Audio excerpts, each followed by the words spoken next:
Hello and welcome everybody. My name is Roland. I'm Rish. And today we are talking about Nancy Pelosi's intended visit to the island of Taiwan. Rish, why don't you give us a head start? Well, the government will neither confirm or deny that will be part of her Southeast Asia trip. But if she does go, let's address the absurd elephant in the room. There has been talks that her plane could be potentially shot down. This is absurd. Nancy Pelosi is far left of center, but she is a leader of the leftists of the Democratic Party. And the fact that anyone would think that China would ever shoot down such a highly emphasized political leader in our country is it's just basically absurd. There's no way that America would ever stand for that. There's no way that we would allow that to happen. We have the means, we have the capabilities. That would be immediately shut down. It's not real. And then there's the test fires in the Taiwan Strait. This is following Xi Jinping's attempt for a third unprecedented term of election. The fact that these things all intertwine is it's unable to not see. But the fact that anyone would ever think that America would allow one of their most high profile government officials to be assassinated by a foreign government it's just ridiculous. We spend more than the next 6 countries combined on defense. We would not allow that to happen. That's how I feel as an American. Roland, let's hear a European response. And Will also, this cheers to our second episode. cheers. This time I'm keeping it to water and both as a European and being myself, there's a lot of things what you just said that completely resonate with me personally, but also with I think the political consensus across the Western world. Well, first of all, what most people don't realize is exactly like you said, the third term for General Secretary Xi Jinping, which has been unprecedented since the days of Mao. And it is, and Xi Jinping apparently knows that as well, it is not a foregone conclusion. What we see right now in terms of politics in China is Xi Jinping comes out with a statement and his emphasis on zero COVID policy. And the next thing you see is the second man in the state, Premier Li Keqiang, is stating something that can be interpreted as completely on the other band of the spectrum. Then you see this massive impact the last 2 or 3 years had on the Chinese economy. Let's put it. When I lived in China, I visited one of the museums there about industrial development, and the way they put it when the Chinese economy was basically completely screwed up, when Western investment started as a result of that, they put it as in the economy was in trouble. And that is, I think, the euphemism of or the understatement of the century. Right now, the official numbers from Beijing are worse than what they were at the time what this museum refers to, way worse than that. And that is the official numbers. I don't want to get into a debate about can we trust these numbers, because what has happened over the last 3 years is our numbers are great, and a couple of months later, the official numbers were crap. Let's say it how it is. Then there is the, let's call it sensitivity in terms of China about Taiwan, which the People's Republic of China in Beijing claims is their territory, which the Taiwanese administration vehemently refuses. And the political stalemate seems to be, or the political consensus of the rest of the world seems to be, there is a dispute who is the legitimate government.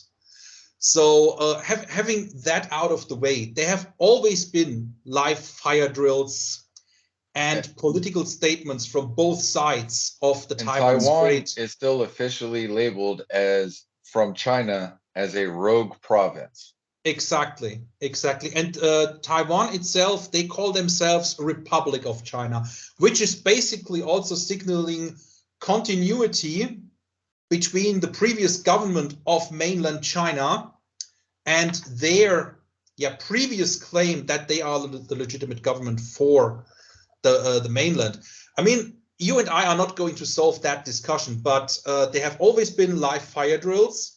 There has been essentially a state of war between these two entities until 1976, when the last grenades were fired in the direction of islands held by Taiwan. And only after Mao and under Deng, the normalization of relationship across the strait has been essentially imposed by the American administration, or all American administrations since Nixon, with their strategic ambiguity about the question of Taiwan. Until Trump sold them weapons. I was coming to that, the 6 assurances, which clearly do not state we will actively defend Taiwan. They only state that the American administration will adjust their level of arms sales consistent with the People's Republic of China's militarization across the Taiwan Strait.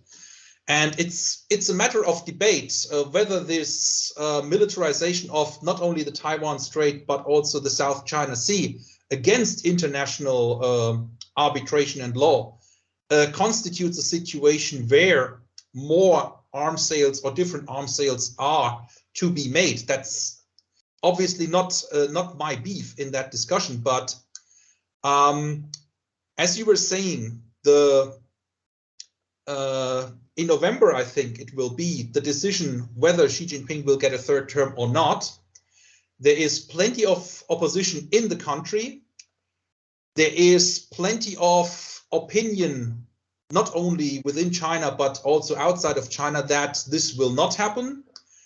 About the same number of opinions state it will. So this is really something. I keep comparing it to the situation when the Soviet Union fell apart. And essentially what happens, going back and also to my memory, the day the Iron Curtain came down, up until that point, everybody of my age was afraid the next moment is our last because the Soviets are going to nuke us. Let's put it out there. This is how it was. And the situation with China could be very, very similar because of the secrecy and information control. There is a physical, a language, and a societal barrier between China and the rest of the world. It is, so to speak, more than just opaque. Yeah. But now coming to the potential trip of an elected American official to wherever in the world, no government except the American government has any right to tell that politician where to go and where not to go. And as you were saying, over the last 80 years, it was the Americans with their military might that forced the global rule of law, or whatever that meant to be, basically enabling the rest of the world to go about their business it has enabled the most or the longest continuous streak of prosperity in humankind. And the idea that, as you were saying, the most well-defended country in the world will not have the means to make sure that an official can go wherever they please is, yeah, on the level of absurdity. And also bear in mind that this term, playing with fire, is the current go-to term since 2019 whenever Xi Jinping is not pleased with whatever the US administration does. What Xi Jinping does not understand and won't understand is that it is not the American taxpayers or the American politicians' concern whether he is happy about anything that is happening in the United States or happening by US lawmakers. He is absolutely entitled to an opinion like every other human being on this planet. But in a situation where he would use his ability to interfere with that visit or with that trip as a whole, is a situation where he domestically cannot go, because at the end of the day, as I was saying this morning in our discussion, if there was any such interference by military means, not firing upon the aircraft, simply lighting it up on radar, is or could be considered an act of war, number one. Number two, as you are saying, there is no way that even without this threat, an American lawmaker would be completely unprotected in that kind of situation. And I said this morning, it could be as simple as 1 or 2 F-22 Raptors lighting up their own fire radar and a demonstration of, say, 50 or 100 F-16s taking off from an airbase in Japan or South Korea. So if we are down to showing mine is bigger than yours, then I don't see any way that with the current force level deployed or with the current force level available and accessible in the medium term, that this is a situation where any Chinese administration would want to go to. I want to close with that idea, even if there was no military reaction by the US. If the Americans, and only the Americans, nothing to do with the rest of the world, if the Americans right now push the button that says decoupling from China, yes, it would hurt the States, but it would hurt China disproportionately more. It would open a window of something that I call the Reciprocity Act, basically mimicking any kind of law or how to say administrative instrument, like an executive order in the US, to completely mirror any policy any other government in the world would employ. And that, again, that is a situation where China not only, or the Chinese government politically doesn't want to go if they have any sanity in them left. But with respect, there's also nations that would, just to spite China, such as India, Vietnam, Taiwan, Indonesia, that would retool their industries to meet American needs if the funding was there, just to spite China. I was going to that. Economically, it would be basically the end of China. And when we are talking about economics, China has set up or reset industry up in China to serve our manufacturing needs in the Western world. Since 2014, under the Obama administration, American companies have started to pull out from China. That is something that not many people know, even fewer people discuss. But when you see that a certain electronics manufacturer basically told its Chinese supply chain, right down to a poor little dang that is working in the coal mine, we are moving this capacity to XYZ, and the countries Americans are moving their supply chain is India, Vietnam, Philippines for electronics, for example, and for textile production. For, I don't know, about 10 years, the Chinese have outsourced or started to outsource textile production to countries like Bangladesh, Cambodia, and so on. Because what has happened, the Chinese miracle, and I am saying the controversial thing about fueled by foreign direct investment. What has happened is it has enabled the Chinese middle class to exist. And according to Chinese state data, a Chinese factory worker earns on average just under 15,000 US dollars. That is official Chinese data. That would be under the official poverty line in my country. Well, the purchasing power is certainly different as well. But when you look at the fact no, just that speaking dollar to dollar, that would be under the poverty line in America. In the States, yes. When you then see that a Mexican worker is earning, and again, this is official data from the actual industry, is earning the equivalent of about $11,000 a year. So almost 30% less, while the Mexican worker is way more productive than the Chinese worker. Then the question is, why has, for example, the United States not moved their supply chain out of China earlier? And the reason is very simple. We have built enormous capacity in China. We have employed so many people in China for our Western supply chain. Yeah.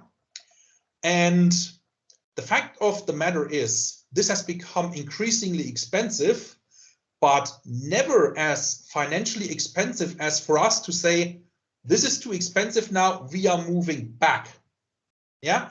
This whole chunk of investment that we did has intertwined us economically with officially the German position is change through trade. Yeah. And as a German, I have to call out the German governments of the past. It hasn't worked, people. Let's face up to this reality. And in order for us to be not affected, Americans have decided to move the supply chain out.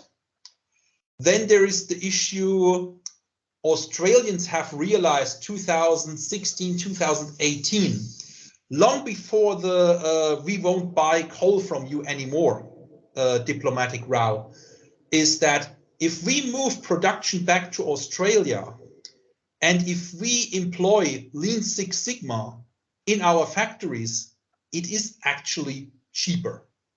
Believe it or not. It is, in fact, almost 20% cheaper to produce domestically, not produce in China and have it sent via ship, which is slow.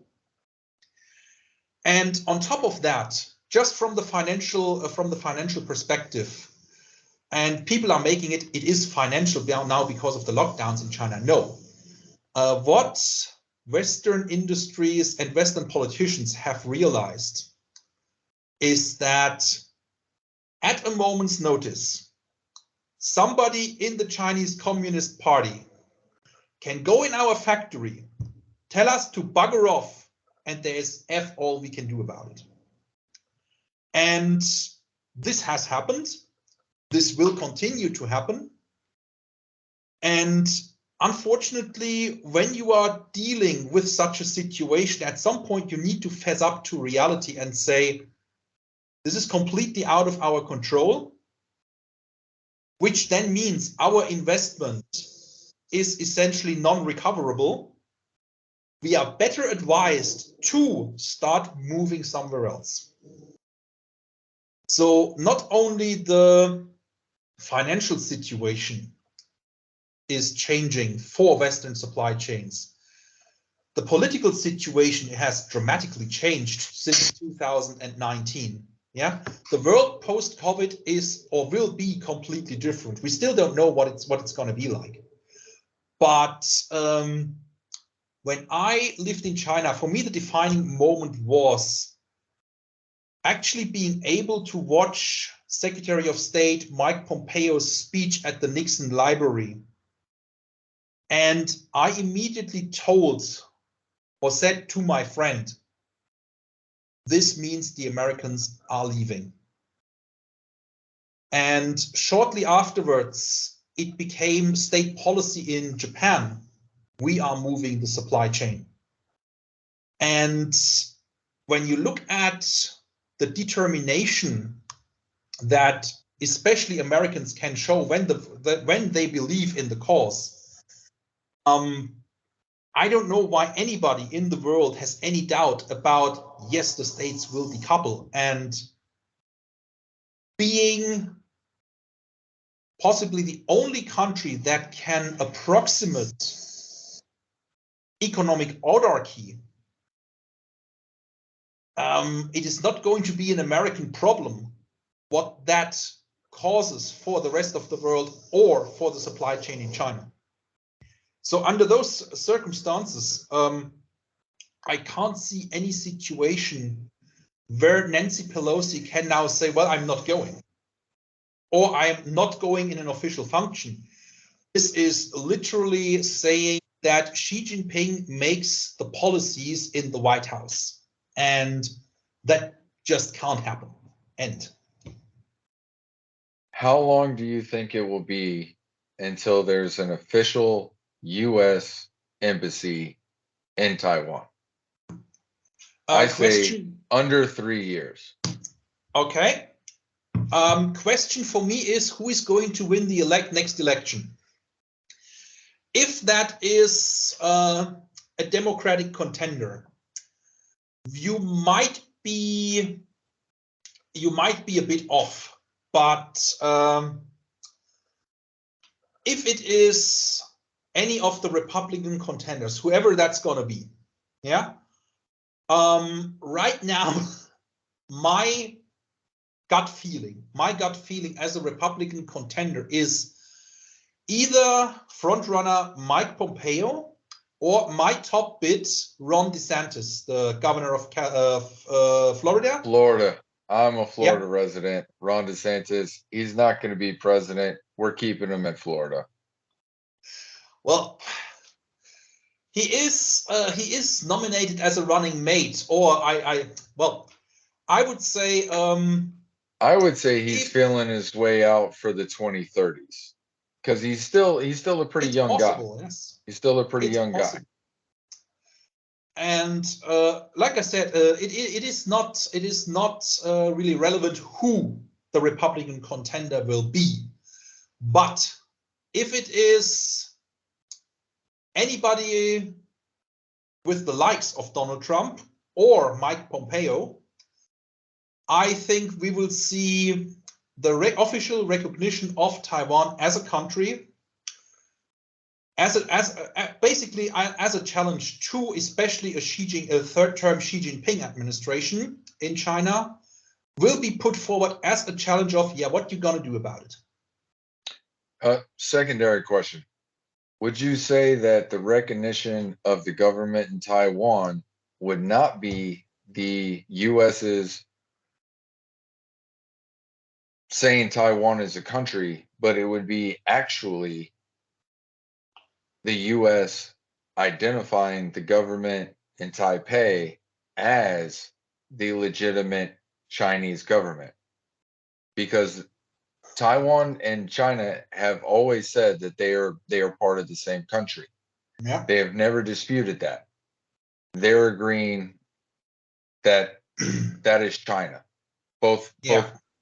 the offland and the mainland.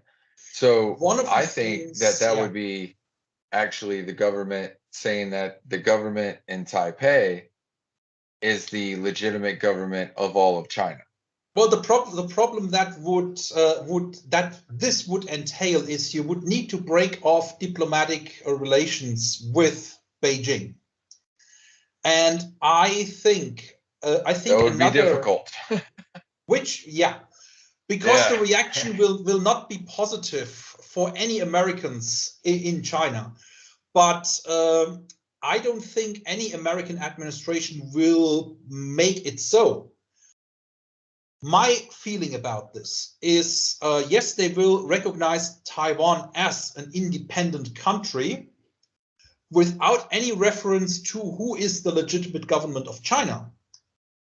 But unofficially, would that not be recognition of Taiwan, the government there being the true government of China, and the PLA just being an armed movement, political movement that just happens to have the largest section of active army personnel on the planet?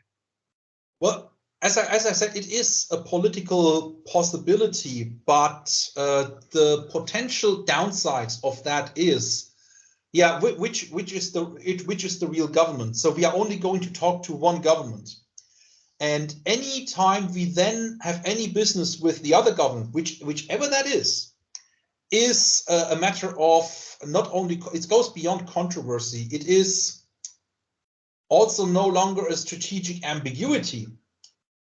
Like I said, It's my picking sides. My gut feeling is that they will simply open an embassy without any kind of and call it an embassy, because when you look at the reaction when Lithuania did exactly that, the Americans are going to look at that and they are going to say they can't do that, they can't do that, they can't do that, or something similar. Doesn't mean that the administration under the Chinese Communist Party is not going to do it, because when you look at how is policy made in China, policy in the People's Republic of China is not made like you and I experience that in the respective countries where we live. Policy in China is made by one consideration only. Does this strengthen our grip to power? As in the Chinese Communist Party, does this further our goal of staying in power here? Yeah, so that is the main concern, and the policies that come out of that. Going back, let's go back to 2012, 2013. One of my friends and one of my former teachers, American as well, teaching English in China, was basically told, go to the police office. He went to the police office and he was told, your visa is invalid, leave. No reason, nothing at all. Just out of the blue. And the unofficial policy behind that was, we don't need foreigners to teach English, we can do that ourselves. Something very basic, very simple in an economic hierarchy, if you want to. 6 months later, they realized, no, we can't. And they asked everybody they kicked out, or can you come, do you want to come back? And tried to coerce them with more money. As at that time, as it stands, you didn't have to have much of an education. And the education you officially need to have, you can do that in a week. So you have pissed off good English teachers, and teaching a language is not easy. I know that. And this has, unfortunately, sorry to say that, reduced the quality of people that go there for teaching. It has changed the motivation almost solidly to, I want to make a lot of money. And getting paid 2,000 to 2,500 euros a month for teaching English is very attractive. But this goes to show that a sensible policy would be looking at, can we do this? No, we can't. As much as we would want to, no, we can't. But the policy is being implemented. Then local administration needs to come up with a plan to actually implement it. They realize they can't. It goes back to the central level, where they then realize, okay, this is not working. And how to say, a U-turn with Chinese characteristics. This is what happens in these policies. So there is something about this where you have to say, don't be surprised it is happening, and don't be surprised it completely changes 180 degrees tomorrow. That is another thing what we were saying about planning security for Western supply chains that is brought forward as an argument. But overall, and to wrap this idea about Nancy Pelosi's visit up, for the last 40 years, we have been, or America has governed itself by the question, how does Beijing think about this? And I think Pompeo's speech was the first time, and he actually said it, this is self-imposed. We should be thinking about, well, what do we want? And if somebody, for whatever the reason, wants to go to a certain place in the world, they go, period. And the fact of the matter is, we can back it up. We just can. Well, there's that, yes. And like I said, this is a situation where there is still enough sensible people in the world, including China, that look at the situation. If we logically play this through, this is not what we want. And under no circumstances will even that one person in China allow this situation to go to that point. Because I said it in a discussion with somebody else. If the US Navy, without support from the other forces, if the US Navy is serious and ready to accept losses, it will take them between 8 and 72 hours to resolve the matter once and for all. And that is a situation that the world, the Americans, the Chinese, nobody wants to go. So I do not see this as a potential leverage in a positive way for any Chinese administration, but they have managed to box themselves into a corner where they can't back down, and the only logical way out would be a change in administration, which means no, Chairman Xi won't get a third term. So, and when you look at the past, say 1.5 to 2 years, what has happened is, or what I see has happened, is that both Trump and Biden administrations have been continuing to push Xi Jinping's buttons with the obvious reaction. And they know this is going to be the reaction. Look at one of the videos I released about the Chinese aircraft carrier Fujian. It was basically within a month after threatening war between the two secretaries of state, secretaries of defense. First of all, this is something that you don't do at that level. And that is hopefully more bluster than actual moxie to go for it. And signaling, yeah, we are serious about this by launching a carrier that doesn't even have windows. So this is something where what even my Chinese friends don't see is you are saying something, you can't back it up. You are trying harder because you don't want to look bad. This Asian thing of saving face, yeah? You are not saving face. You are making it worse. And if my reaction is not dismissive as in, yeah, whatever, but pointing out, no, you are contradicting yourself. No, you are doing this. You can keep losing face to the point of complete social disintegration of yourself.